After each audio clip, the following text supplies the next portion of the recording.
welcome back to MiND Stim. I'm excited to welcome Amanda, the founder and lead consultant at Thriving with Neurodiversity. She's a strengths-led neuroinclusion specialist and trainer, helping businesses create neuroinclusive workplaces. And also, like myself, a proud late diagnosed ADHDer. Some of that experience I'm sure you're putting into neurodiversity comes from your change management and communications background, which we'll touch upon. You're literally halfway around the globe. And yet we're able to have this conversation. It would be great to see some of the contrast between your experience and mine. I just wanted to dive in really at the start. If you wanted to speak a little bit about your journey. Firstly, thank you for having me here today. I've been looking forward to this. My journey probably started 2017. So probably about 7-8 years ago when my daughter got diagnosed with ADHD. Had no idea. We were in the hyperactive little boys group at that stage. We knew nothing.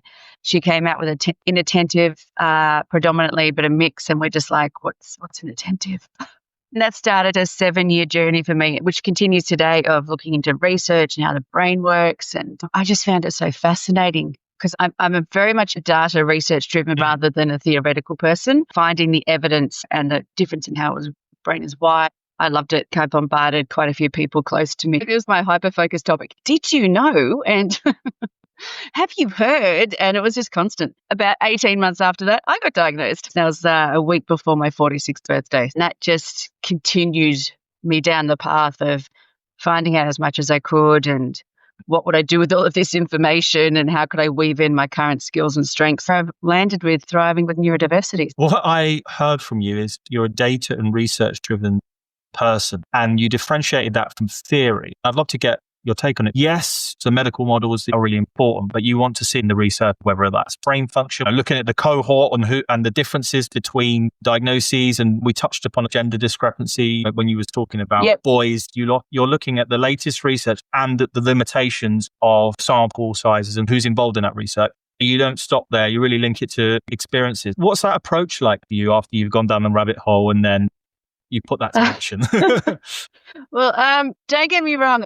More than anyone, I appreciate a funny meme. If I can find funny memes that help describe ADHD, I use them because it's a really good connection with people. I try and put in a bit of humor sometimes. We do have the medical model of deficits and disorders. I have 2 neurodivergent teenagers. And when they were both diagnosed at 8 and 11, I suddenly realized how the whole deficit disorder thing really doesn't help anyone. It's really important from that perspective that you have to prove your neurotype has impacted your life and you've had it for a long time and since birth or whatever, all those medical tick boxes they have. But then at some point, you've got to be able to flip that and go, okay, I always see it as a unique, awesome brain. That's what I say to my kids and now teenagers. It's the unique, awesome brain. Everyone has strengths. I love working with people to help them find their strengths. In my training in workplaces, it's all about, okay, yes, there are daily challenges for some people, but if you give them the environment to thrive, you'll get this, and this from them. You'll fill all these skill gaps. There's a lot more research around the positive now than just the negative, which is awesome. It captures such a breadth of what I believe in. You recognize the utility of diagnosis in signposts to get the support you need. You recognize that there's a threshold, which is important to assess how that impacts you in the workplace or throughout your life. But then because that is a diagnostic criteria, like any other diagnostic criteria, it's about, the challenge and the symptom. We get focused then when we talk about it outside of the medical model on deficits and disorders and not strengths. ADHD is a very strange name. We've got deficit next to attention, but actually it's more of a difference in the regulation of attention from hyperfocused to inattentive. Yes, like you said. That's not even correct. So that's not correct. And then the hyperactive part touches on the point you said earlier, that the ADHD boys model, they don't really read into impulsivity and emotional dysregulation. Yeah. Yes. They see that as unless you are fidgeting and even hyperactivity can have many physical manifestations, let alone if you were inattentive. Yeah. Some on the really inattentive scale could appear more different to a hyperactive ADHD person than a neurotypical person. Yeah. So that's how breadth is. What is your message? How do we bridge that gap so that the rest of us have a bit more of that awareness tied to strengths? Where I always start is with the myths and the stereotypes. The UK is actually more advanced in the area of neuroinclusion and neuroawareness. You have neuroinclusion workplace audits, research strategies, and all this data you can access. Nothing exists like that in Australia. I've got a bit of a Mythbuster quiz. I make it a bit fun, but I put some of the most common stereotypes in there. And depending on the audience, it surprises me still how little some people know. Because I live and breathe it. They come across people who still think everyone with autism is like Sheldon from the Big Bang Theory or Dustin Hoffman and Rain Man, depending on their generation. You can't help people have that mindset shift if they still believe the stereotypes that it's hyperactive and it's all about challenges, it's all about deficits. That's always a place where I start. I really encourage people to ask those silly questions so we can deal with it all, and then they can be ready to actually go, oh, okay, so let's now learn actually what it's about and how we can help people thrive in the workforce. That is just spot on. Your experience in change management probably lends a lot to it. I've come from a learning and development background, which has got elements. I think the important thing that you mentioned is, the myths in itself, we can ridicule there, but you're meeting people at their level of awareness, which is ultimately what you have to do. Yes. If you're trying to enact change. And there's a lot of instances where when people approach, whether it's DEI or neuroinclusion, they jump straight into solutions or accommodations. The first part is just assessing essentially an audit where that organization is in their awareness. You'll see that in hiring practices, policies, and through conversations. Without addressing that first, without, getting the whole organization, it's not just the element of neuroinclusion, to really appreciate the nuance, and then we call it psychological safety. It's a bit of a misnomer safety because it's actually about having really messy conversations, but getting them so comfortable to have those conversations ad hoc. The level of fear is dissipated enough that they can be conducive to actually advocating for diverse thinkers, marginalized groups. Yeah. Without that awareness, you've got people that go into the workplace to face thousands and thousands of barriers. And the assumption is that they would just advocate for themselves like everyone else. No one else necessarily has to disclose anything sensitive in order to be met at their level of basic needs. There's also misconceptions on both sides. There's this fear. I always say to people, somebody approaching me with curiosity and getting it a bit wrong has never affected me in 35 years. The fear that drives people to lead with assumptions, or worst, ignore me because they didn't want to tackle something that they felt was challenging, that actually has a far greater impact. That's where people get discriminated in silence. You just touched upon that perfectly. Any myths that you think are really egregious and you want them in the bin? It's some basic ones that different neurotypes are linked to IQ, whereas they're completely separate. Especially with dyslexia, there's an assumption because people can't read, they are low in IQ. I'm going to get all my stats wrong. I think it's close to 50%. With statistics, it is also, whether it's based on research or whether it's based on a couple of surveys. Yeah. So it's like 50% of self-made millionaires have dyslexia because of the unique way the dyslexic brain works. It's really thinking, big picture thinking, all that kind of stuff.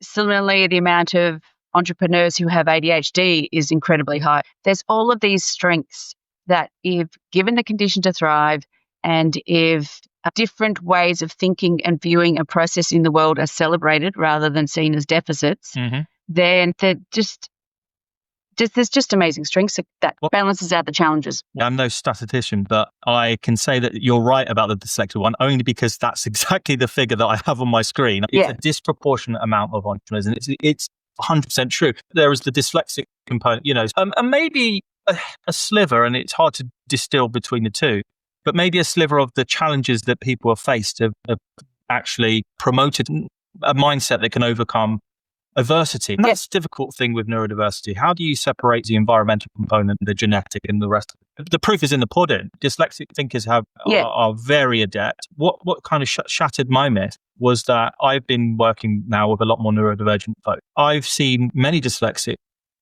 individuals that have brilliant verbal communication that far outpaces most. Visual acuity is quite incredible. And then you think about spelling, it's so reductive. It's such a minuscule part of how we interact. There's a massive untapped talent pool? Oh, there is. Considering 1 in 5 are considered neurodivergent, there's untapped talent pools in every workplace because people will not disclose. The latest stats I saw, mainly for the UK, because Australia's, as I said, crap of stats, 50% of people who are neurodiverse in the workplace will tell someone, but will only tell one person. It won't usually be their manager. It'll be their trusted friend that they can be comfortable with. They're a big, invisible or non-apparent stakeholder group because they're not going to disclose due to discrimination. They're worried it will impact their careers. They might not know they're neurodivergent. So there's a variety of reasons. When it comes to training workforce and raising awareness of different neurotypes, you've got to actually get rid of all the labels because you're not going to get someone who comes up to you and goes, I've got ADHD, here's my checklist. Can I have this, this, and this? 60% of people who are neurodivergent have co-occurring conditions, whether it's autism, dyslexia, anxiety, depression, whatever. No one's a clean-cut checklist. The approach I take is that I raise awareness of the labels and rid of the history and we get rid of some of the myths and the stereotypes. And then the approach has to be responding to a group of traits and that mindset shift of a different way of thinking and processing, and it's not a negative because you can't neatly put somebody into a box of autism and then everyone who's autistic will get the same accommodations, etc. It's a lot more complex than that, which does surprise some people. It's incredibly complex, the variety and the way that people can think and process the world. You've got to be open to being a bit different. I'll try not to be a nodding dog. I want to come in with some journalistic rigor and challenge, but everything you said is spot on. It's really difficult for me to explain just how validating it is because, well, obviously there's an element of personal attachment to the course, being diagnosed. It's a complex subject, but I think you've done a really good job of making that a bit more palatable. I love the idea of challenging the label.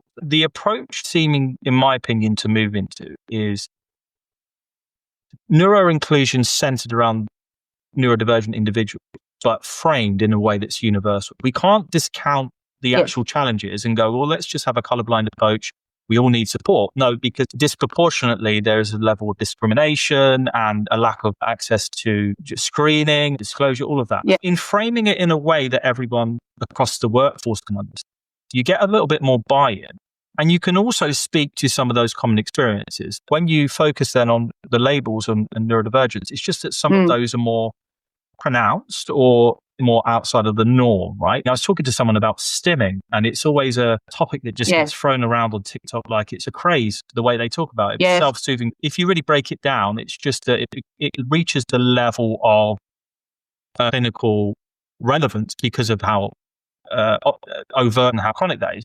When you speak about it in terms of just a self-soothing behavior and some of those experiences that a neurotypical person have, they actually start to relate to it. You have to challenge the labels and create that universal approach. I'm just curious. So I'm imagining you're talking to leaders of companies and C-suite. Not all the time, which is half the issue.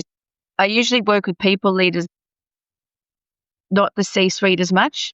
Someone who is very aware and understands the importance of diversity and inclusion and all the business benefits that come with it are the ones that usually approach me, or they have direct team members they know, etc. I've done a lot of work with a particular company in Australia.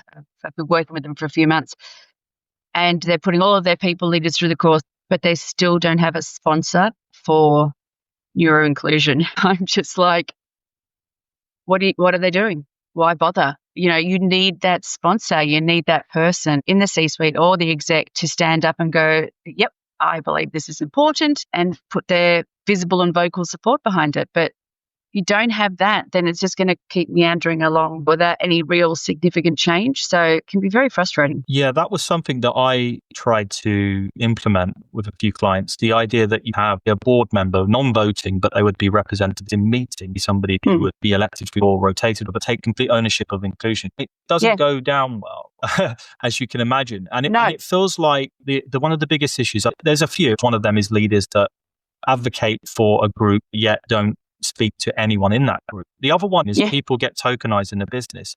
And I've worked in businesses where there have been two people of color, a neurodivergent person, and they get put in these meetings and they get, here, speak to this person, speak to that person. And every time they want a budget, they don't get a budget. They get shut down. Yeah. I'm perceptive. I see how it happens. I understand it. You can't just give somebody a title. You have to afford them a level of influence and autonomy. Because what happens in business is a good intention, but when it really gets to the bottom line, it's seen as a cost center. It's very myopic because we've looked into it. On a long-term perspective, it's a better return of investment. Yeah. I think the misconception is people see leaders like they see businesses. Leaders think sometimes in terms of complexity. How can I simplify this today? Or this reputation. If I do this, what will it look like if it goes wrong? And so they're not thinking necessarily, oh, that's going to be great in Q3 of 2026. It doesn't work like that. So you have to approach it, again, as an individual. It would take a very brave C-suite person to stand up and actually say they are neurodivergent. I hate to use the word brave, but I've worked in the corporate world for 20 plus years, and I know, signs of weakness, especially at that level, it is definitely what is needed, and you're not going to get that wave of change if it's stuck in that middle layer. And it's all the benefits. The research tells us that the next generation of talent will be looking for diverse and inclusive workplaces that can actually show and prove what they're doing rather than just a few words on their website. If you show that you're inclusive or trying, you'll have a group of people already in your organization who will come alive and go, oh, they see me, they hear me, right? They're not going to disclose, but they're thinking about me. If you hire neurodivergent talent and you treat them well, you'll have far less turnover and an employee for life, because they would have had so many jobs beforehand where they have not, especially with a few autistic colleagues that I have. It's really, really hard for them to fit into the common workplace culture. What you touched upon, I think it's twofold. 100% true about the idea of they don't want to show vulnerability. Despite what LinkedIn might show and all of the lovely fluffy stuff, the reality is far from that. And I've hired in so many different industries, it doesn't make a difference. Yeah. And to the point where interviews are all about exposing vulnerabilities, literally. Forget the neurodivergent angle of how that can be a problem. The issue is they don't understand what culture is and what an environment that's beneficial to get the most out of people. In terms of like EI advocacy, people get it wrong. It's not perfect word choice. It's not the going into it tread on eggshells, but it's creating an environment where you can be vulnerable and curious and have these conversations. Without that exchange, you're not really getting any change. I see it as almost like a comedy gig. They talk about topics that otherwise would cause a riot, but because the setup's right and the environment's right and the delivery's right, people laugh. And I see the setup, that's the psychological safety, that's the environment you create. And culture to me isn't top down. It's actually that experience shared with all those people. And so what leaders, or what their part to play in it, the one part that is top down is the influence. What you say consistently and then put into action, people will start to shift their behavior. An example is people don't stand up for other people because it might risk their job, or that one time you didn't give credit. All these signals, they add up over time to a point where it creates an environment where it's not safe to disclose. So now it's just getting leaders to understand the bit that is the difficult one. Vulnerability isn't, always, or, crying in a corner. It's showing, making mistakes is a part of the process. It's not a blame culture. It's showing that you are transparent and consistent so that people can start to trust. Because I think that's the issue. Trust comes with unpredictability. If you're neurodivergent, that level of trust is stretched significantly more. So the idea that someone would just stand up and go, I have ADHD is quite naive. Are you kind of hopeful, do you think? Or I don't want to say no. Maybe. I think because I've been in change and communications for most of my career, I have worked with so many different leaders and stakeholder groups and C-suites and CEOs. Diversity and inclusion has always been important, right? With certain people in the certain groups, you really do need to have those business benefits and what it means to the bottom line. Unconscious bias and psychological safety to them are just things they don't have time for. You've got to have a different approach for the different audiences. There's more and more research that says the diversity of skills and strengths in an organization leads to financial rewards, right? If you focus on raising engagement and well-being, then productivity naturally raises as well, and that kind of stuff is contagious and it's business benefits, blah, blah, blah. So I think it's really the kind of the approach that you take for the different audiences. My 2 teenagers are part of, I think they're Generation A, going back to the beginning, Generation A. We have. I think they like to call themselves Generation Alpha, but no. Generation A, I believe, one of the most neuro-aware generations, right? My kids know their labels. They're open about it. So their friends at school are very similar to them. They're going to have so much resilience and the ability to bounce back by the time they get out of school, because school is the worst place for neurodivergent kids. With your examination in terms of Gen Alpha or Gen X, they are more neuroaffirming and actually just more inclusive across the board. They have a lot more self-validation. Self-care is a concept that's quite prominent, but it's also the established organizations and institutions don't necessarily hold as much sway with the younger generation. It's more authenticity and individual story. And so when that group becomes the economic driver in the market, which will be quite soon, they are going to be the decision makers that are going to take a lot of this and progress with it. Speaking to older generations, and it shouldn't be seen as an age thing as such, because that can stray into ages.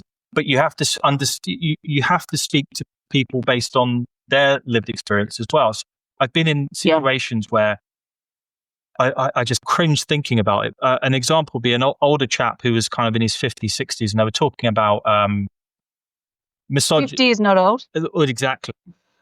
Very good. See, look, I've fallen into that trap. There you go, unconscious bias. Right? Sorry, I jumped on that one. I think you got a point. But he was talking in a way that I bought into everything he was saying. He was talking about things that he has done throughout his life to combat misogyny. But he used a few terms that just didn't jive with the group.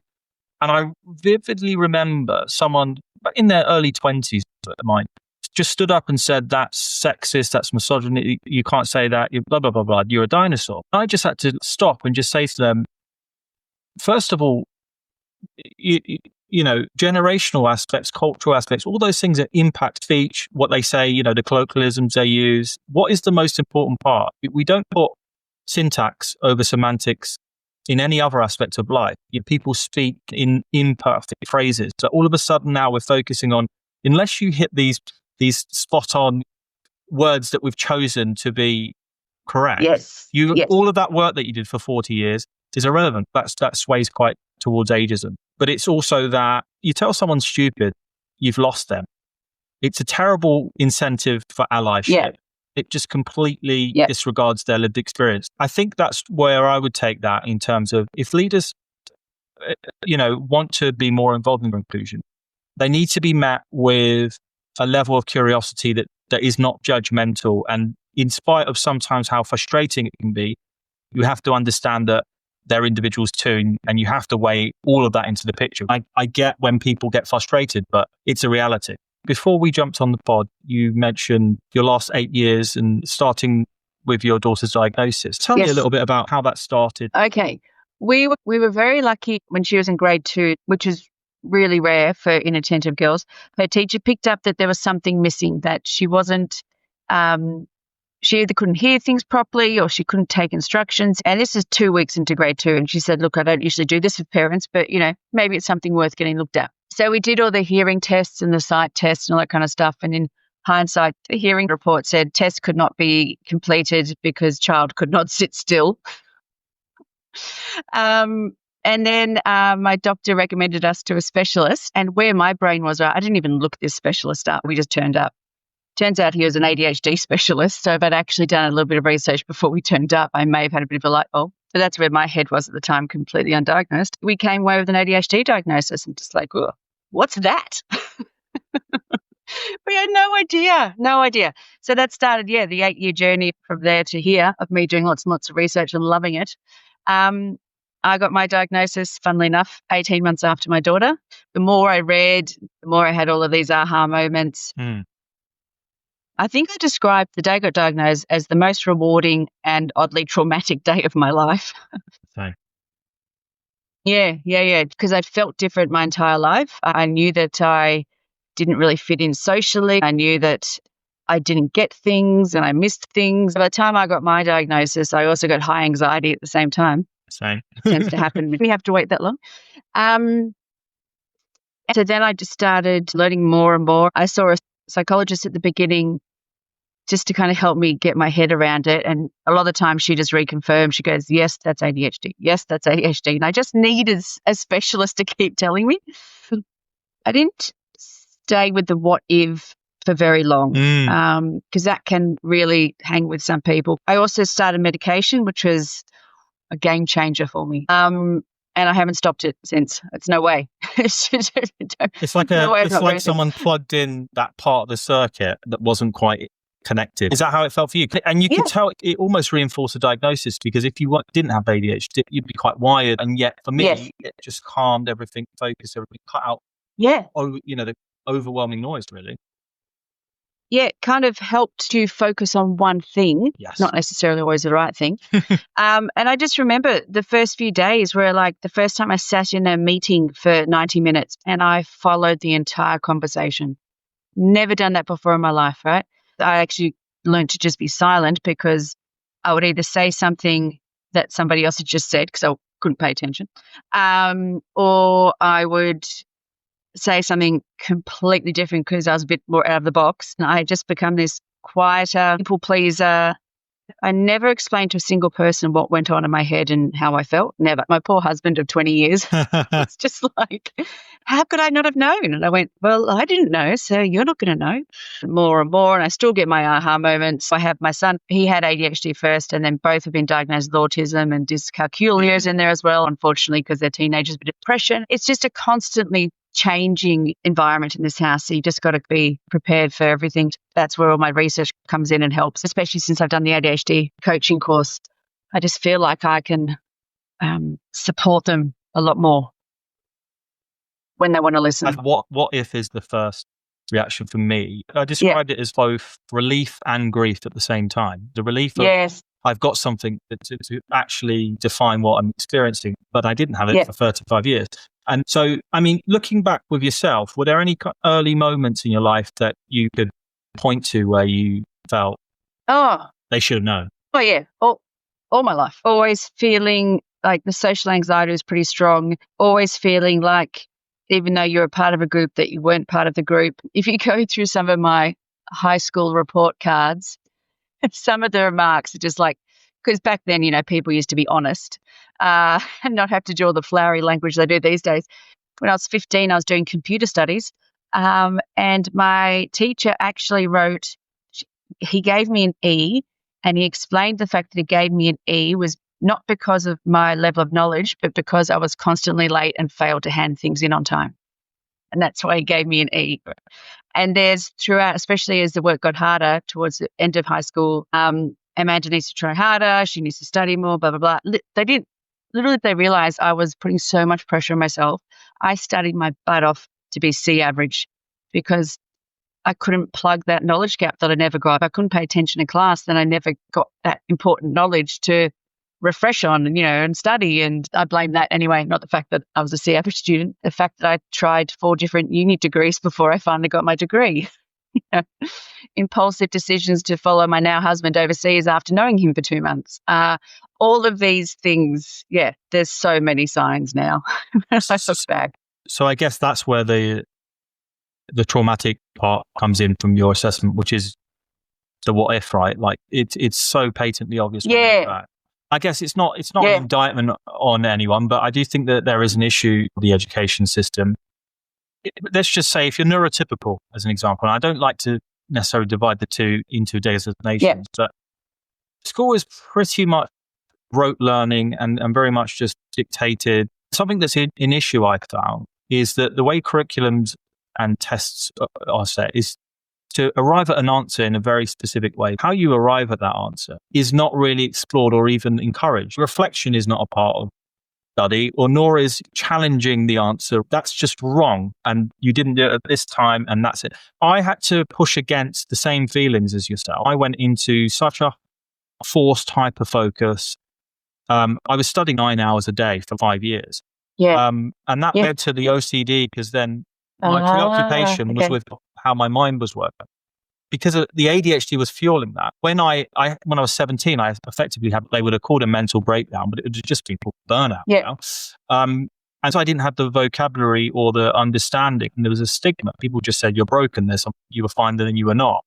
But looking back, you realize those missed signs. And this is how far removed from it is. In a million years, I'd have never said that I had ADHD. And even when I read it now, if I look at a diagnosis, I don't think it captures compared to when you speak to someone like yourself that can really talk to the nuances. But I had a lot of those. And so what was the thing, do you think, is different in terms of people that have been diagnosed earlier, but also the diagnostic discrepancies across genders? Well, I think it was 2008 when they first redesigned the diagnostic criteria for ADHD to include females and, well, basically anyone who wasn't a white 8-year-old boy. But also with the DSM-5, which is, the Bible for all these psychiatric disorders, etc. For ADHD, it doesn't include RSD or emotional regulation, which are two of the biggest things for most people, especially RSD, rejection sensitivity. Oh my goodness, that framed my entire life. When I learnt more about that, I was just like, oh wow, that explains so much of my life. And that's not in the diagnostic criteria at all.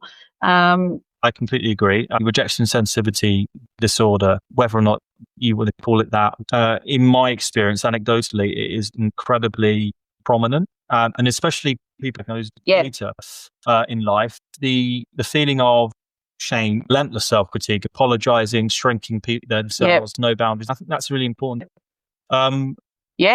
And maybe that's the least understood part of ADHD. Actually, with the right support and medications, one of them, but accommodations, assisted technologies, those kind of things. Most of the aspects. Love AI. Yeah. Exactly right. Me too. And most of the aspects regarding executive function, they can be managed, but people don't realize the emotional. I always shun this word, dysregulation, but it is literally what it is. Only because I think sometimes it puts the onus on the individual. I think that part of the dysregulation is because of the environment that people have been brought up in, where they have been invalidated so many times, and that accumulates into this aspect of their personality. I agree. The younger generation are more neuroaffirming. They also have more neuroaffirming parents, just a product of time and progress. And I've noticed that prominence in emotional dysregulation isn't nearly as the same. I'd love to hear what you've seen. For me personally, just the RSD element was strong enough that it made me leave jobs, because I got myself into such a spin of I'm not good at what I do and people don't like me and they're about to fire me anyway. I would leave. All based on my own perception of what I thought might be going on and all these mixed messages that weren't mixed, but I took them as rejection. But teenagers, especially females, we move into the world of hormones and the impact on ADHD. There's so little research on perimenopause and menopause, let alone the impacts of ADHD, but there's been enough surveys. 90% of women with ADHD will say that the perimenopause phase of their life is when their ADHD symptoms are the worst. So it's that phase, and then for teenage girls, so they're the two biggest areas where hormones play around with the dopamine. And so your ADHD symptoms are just like, woo. And that includes emotional dysregulation and RSD. Everything is heightened. If they are strong traits of yours, which they are in my daughter. I think that's the real frustrating aspect. Obviously, I'm preaching to the choir here, and it's not obviously, something that I can speak from experience. People just have to really understand quite how much we've relegated a lot of the important aspects of medicine that impact women, and how we've not yet normalized conversations around things that are incredibly important. They should have zero stigma, and yet they inform how women could be set back in the workplace. The conversation around menopause is appallingly slow in terms of the attitude. Yes. There seems to be a lack of ability to just reconcile that it impacts women in different ways, but profoundly, and then just understanding it from the scientific angle and nothing else, no stigma. Yes. When you think of people that were diagnosed or not diagnosed 20 years ago, well, there's a lack of females informing the diagnostic criteria. No, it was just completely and utterly excluded. I mean, even men weren't involved. Yeah. And if you look at the DSM-5 now, it has an age limit still, even though it's diagnosed in adults. So it's really where we need to push more than anything, because there will be a ton of people that will have masked ADHD. I think it's awful. Would you say it speaks to some of the misconceptions? Because this leads me on to the final part about, the uptick in diagnosis. I keep hearing people say, well, that's because it's easier and people are just trying to get a diagnosis to make their life easier. And you're just, I'm not going to swear. And you're just like, what's the odds of them going through this rigorous approach to find, because it's not like it's easy to get a diagnosis. It's quite grueling. No, and you have to prove that you've had it. I know in Australia there's some psychiatrists who won't even assess you for ADHD unless you've got evidence from school reports or from early life, or they're not even going to bother, right? Which is kind of hard, especially if you get diagnosed quite late in life. But that's what people don't seem to understand. They think it's TikTok simple. Get started on TikTok. But, no. To me, I don't want to say dehumanizing, that's probably a bit of a strong word, but it wasn't easy to get out the other side. And then if you are advocate for ADHD or ASD, it's not exactly something that people capitalize on. If anything, it can create more unwanted negativity. I've had a lot of critique for even mentioned. So the idea that it's a meal ticket needs to be removed. It's a simple function of more awareness, giving people the insight, and they would have masked. And that is the biggest tragedy in all of this. It's the lost time. Yeah. And that's the real story. That's the real story. It's the increase in awareness. It's the better diagnostic tools. It's the services for children who get diagnosed, and then the parent goes, so it's all of this. We're just catching up. Women in the past are more likely to be misdiagnosed with bipolar, depression, or anxiety than actually the correct ADHD diagnosis. If you really do have the disorder, why on earth would you sign up for it? You don't want to sign up for it. And I talk about strengths and all this kind of stuff, and I would never change anything because it's how I've landed where I am right now. But I know my kids would drop it in a heartbeat if they could. It's like jumping on a 3-wheeled bandwagon. It's like, why? If you don't have ADHD, then the medication is not going to do you any good. It's very small doses of medicinal speed, and it will just make you feel awful. I think that's the point, isn't it? And that's what people have to understand. First of all, it's not easy to get a diagnosis. You have to show ID, and you can only get a month's supply. That runs out nearly every few weeks. Yes. Our whole lives, we have to think about things that a lot of people don't. Aligning our routine to the moment our energy and our focus is there. And yet our routine is this wavering thing, and you're giving us this to work. Yeah. And a big part of why I started my business is I just couldn't cope with another day of fitting into the rigidity. The idea that we was collaborating every second and just ideas were falling because we're in the office and all this, it's ludicrous. It was just me dodging, the person coming out with their jacket potato, and they've just, microwaved a fish, and that's the rest of it, right? So I have really, really terrible sleep. And you mentioned this in one of your posts, delayed phase sleep disorder. Yeah. As the week goes on, I literally feel like I have to go to bed later. People talk about jet lag. I just have jet lag every day. And then the weekend, I lose because I'm tired and I sleep. And so what I even have at my disposal in terms of time is a lot less. But then having to align that peak energy at different points in the week because somebody else has said, this is when you should be productive. It doesn't make sense. It doesn't make use of my strengths. Yeah, completely. And that's one of the biggest things. It's like, if you're going to create an environment for people to thrive, then understand how they work, take the time to understand their strengths, ways of working. As a team, have that discussion. However it works, their preferred ways, so it's not focused on just one person. And flexibility should not be down to your line manager who may be old school, and if you're not at your desk or online, then you're not working. It's just too disparate and not inclusive. Presenteeism focus, isn't it? We've got so much innovation in the world. COVID-19 was a perfect test case for how we can adapt to quite dramatic shifts. And yet we've snapped back a little bit when for me, it was an awakening, because I realized I didn't have to be in that environment. I realized how productive I was in my own. And the misconception is not that it's not antisocial. You might still be an extrovert or an introvert. It doesn't really impact that. It's sometimes to control the environment because of how we focus on that day. But it's sensory issues sometimes. Is that something that impacts you with sensory issues? Definitely. If it's a crowded or noisy place, I can't filter out things. If I run a 4-hour training course, then the next day I'm just cactus. Like there's no words in my head. It's like I'm walking around in a daze. So I really have to plan my time. And my kids, especially with the autism in there, and they've got different sensory things. It's draining because they feel and experience things so much more that it takes up so much more energy, and trying to block it out takes up even more energy. It's that understanding of the ebbs and flows of energy. One day you might be awesome and be able to do everything, and the next day, through no choice of your own, you can't.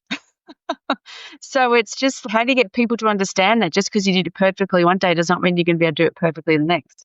You'll do it perfectly again, but not necessarily when they want it.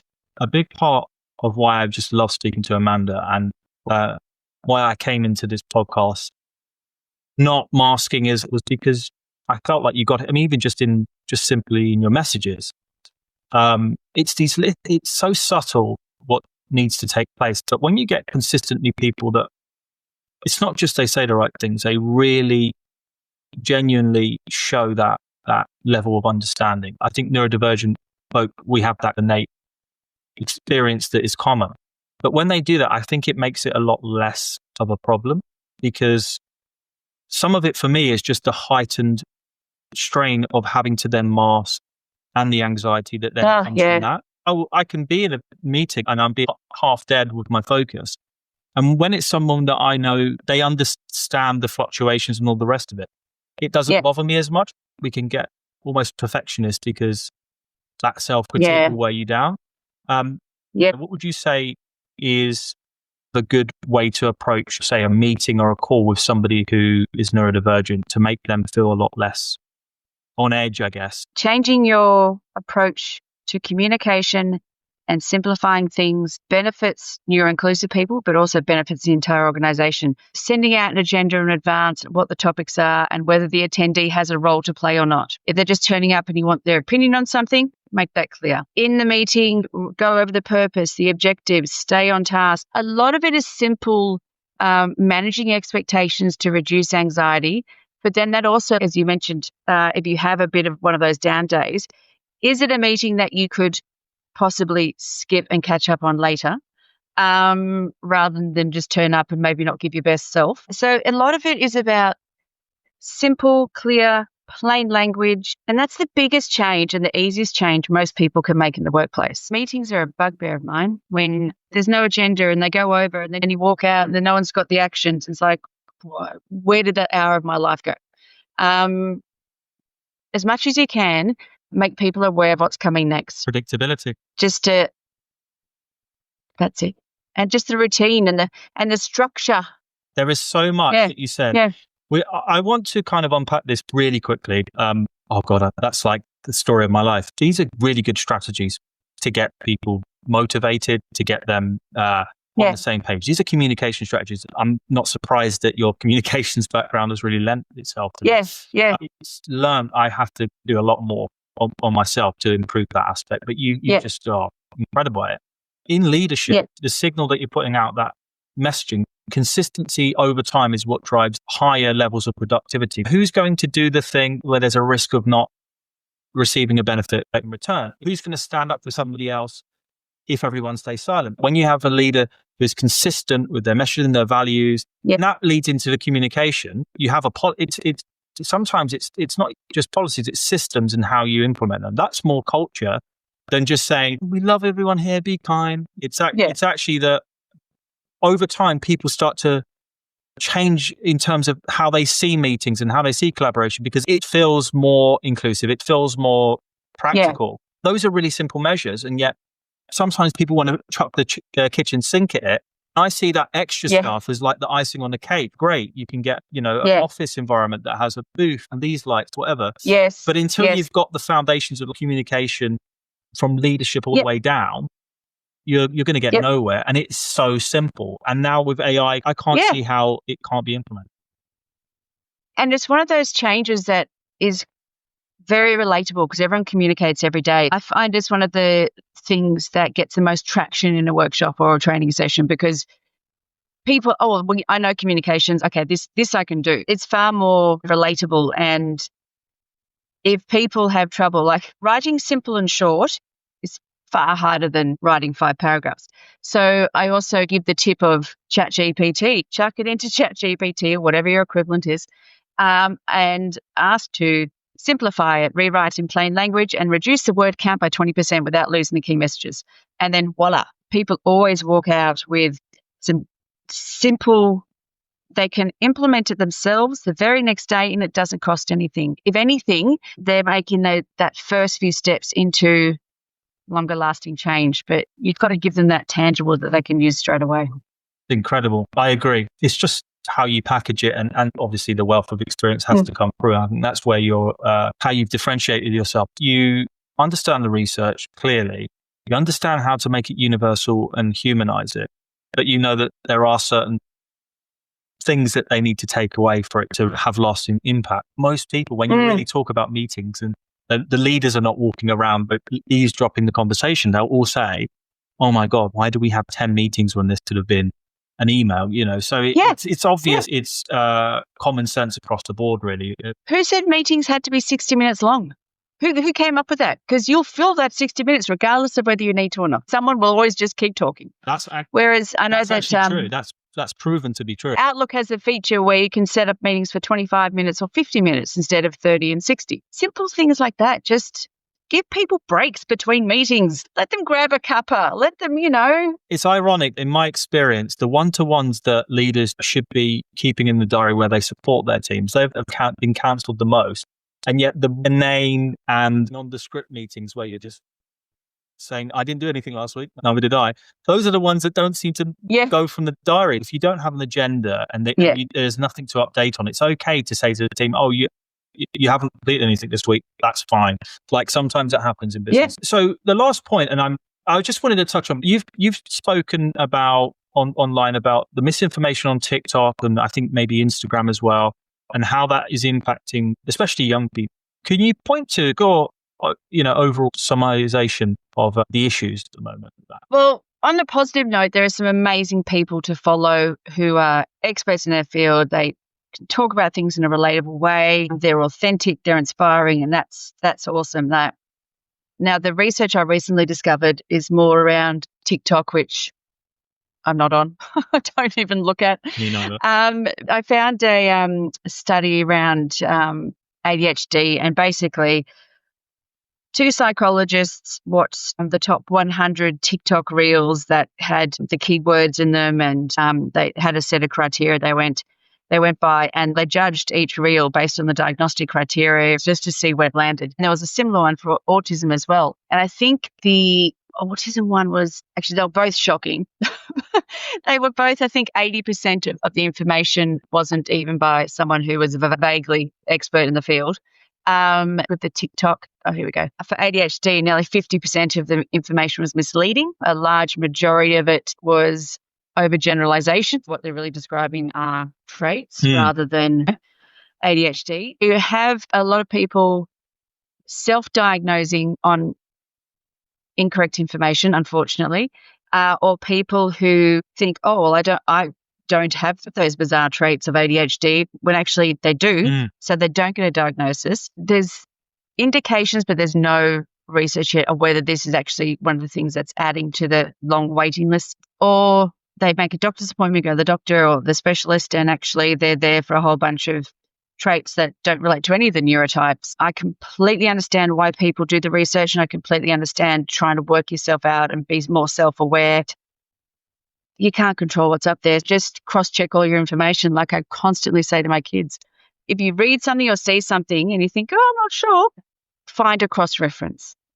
just do what you can to back up that weird point. The problem with TikTok is by the time they're thought of it, especially if they did have ADHD as well, it becomes this self-fulfilling dopamine spiral. And then you've taken in that information, that awareness of something that's patently false, but then you're not necessarily going to follow up. So people have to understand the psychology of social media. When I grew up, the source of information was only so many channels. Because it was a lot harder to produce that information. Generally speaking, the scientific rigor was much greater. We've got a frictionless ability to disseminate information. We know that the moderation on platforms to the moment is woeful, right? Or at least from my experience. I won't put words in your mouth. I mean, the amount of no, I agree. It's a nightmare. And so then you've got the psychological aspect. We haven't done enough research, although it's quite clear in terms of the uptick in all sorts of behavior, especially in teenagers, that the impact on self-esteem, self-worth, but also on taking on messages that are not factually correct. The way we consume information on social media is just this constant feed. The way it's even designed in terms of the interfaces in UX feeds this constant dopamine-seeking behavior. That's actually built into that information. It's no coincidence that they go for the quirky traits. Sometimes me just sitting here talking about, I forgot my keys and then I went upstairs and forgot why I went up there. That's not going to really get many clicks. But if it's stimming and really particular strange behavior that 1% of people have done or no one's ever done in the history of humanity, they'll go, I don't have autism then because, well, no, you have to stop. Yeah. I do see what I like about what you're saying is I 100% am on the camp of you still need to start with the diagnostic criteria. There is an incredible amount of progress. We need to plug the gap of awareness. But what you can't do is incentivize people to disregard that. It's bifold. The awareness has gone up, which has meant more people have been diagnosed, and that's been great. I doubt that's on TikTok, but wherever that source of that is, that's just a function of progress. But there is then longer waiting list because there are people that probably saw a few things and felt that fit them and it didn't. The story that we don't hear, which you said, was that the people that feel like it didn't fit the mold of what that depiction was. When I grew up, we didn't have social media, so that was more of the general perception. Boys, hyperactivity, fidgeting presentation. We have to collectively safeguard without policing speech or an authoritarian take, but we do need to really safeguard when we're talking about children, what they're consuming, whether or not it's factually correct. I don't think that social media platforms, their kind of buyout clause, which is we just distribute, we're not publishers. Considering the amount of moderation they can and do that suits them, they could go a lot further into ensuring children are getting at least fact checked, even if you're allowed to show it. So I was going to ask you, in Australia, was there a social media ban for children or a phone ban? No, there's a new law that under 16s can't access or can't sign up for various social media platforms, but it's not being enforced and it hasn't made a change of behaviour to anybody because most kids know that if they sign up for a platform, they just put in the wrong date of birth to say that they're 16. It's just like... Of course. Yeah, exactly. Long, and that's a pretty simple workaround. So no, I think there was good intentions and there's a bit of rah-rah about it, but nothing's changed whatsoever. Would you support the idea, because the older I've got, I've been much more of a conservative person than when I grew up. And I think that's because of responsibility. We're planning to have children really soon. So when I think about, oh gosh, just the idea of social media, it terrifies me when it comes to children. I wish, hindsight's a wonderful thing. We lost control during COVID because especially for Victoria and Melbourne, where we were at the time, we had the longest lockdown of any place on earth. We lost control of all of do what you want, just let me work type approach. It does definitely have benefits, especially for my kids who are much more of the introverts. It lets them be social in their own areas. It's things like TikTok, which is just that dopamine feed. I'd get rid of that in a second. And social media bullying. It's amazing how much braver teenagers are when they don't have to say it to your face. It's just ridiculous. So there's good points, but there's definitely a lot of bad points. So keep your child. Do not ever give your child a phone. That's my final message. I'm more in that camp now. Sometimes you have to draw a line. And I think that especially with maybe, under 13 to 16, 16, 17, that might change. And obviously, you want to give, when they get a bit older and they become early adults, that more freedom and independence. But there's, in my mind, no reason why a 13 or even I've seen 10-year-olds, just playing, apps on their phone. We're not understanding the damage. But how different is the world going to be when your future kids are 15? Oh. Let's not go there. That just blew my mind when I said that. Let's we've not probably go there. colonized Mars by then. I don't know, by the sounds of it, or just total destruction. Who knows? I work with parents who have autistic kids, and some of them have real profound challenges of like balance, proprioception. Yes, and they like sometimes pressure and certain tactile sensations. Yes. Well, basically, it turns out when a lot of them actually go back to basics in terms of just playing around and not just sitting in a room with an iPad, that actually supports that sensory discovery that they need. And I think about when I was a kid and I used to hang upside down on monkey bars, drive a bike when I was 5. I mean, probably do a lot of things that I wouldn't want to say, knocking on people's doors and running and all sorts of skullduggery, right? Oh, yeah. But that's what helps. Yeah. So when you look now, we should take the awareness of social media, all the brilliance and advocacy, maybe go a little bit back in terms of how much we're consuming. Yeah. Any last messages or projects are coming for you or things that you'd like to discuss? Hey, I just want to keep it's more than awareness, it's the understanding, and then with the change hat on, it's that embedding and reinforcing. So whenever I do my training courses, I constantly remind people that when you leave, who's your accountability buddy? How are you going to start implementing this stuff? And then I hang around for about a month or so afterwards online just to ask the questions and just to check in. Too many training sessions or too many workshops, you tick the box, you've learned it, you leave, and then business BAU kind of takes over. If you're serious about this, then it takes time and it takes effort. You can't just come to a session and go, oh, yeah, I get it now, and then do nothing. So I just remind people, just be curious. You want to work out how the team works better together. Just be curious. Talk to your team. How do they work best? What style of work environment suits them? That's the easiest thing you can do without worrying about labels and without worrying about differences, is just be really curious and think about what you can find out about the people that you work with or your family. Thank you so much for joining me on this podcast. And I hope one of many, and maybe one day on your podcast. You're brilliant at it. Thank you so much.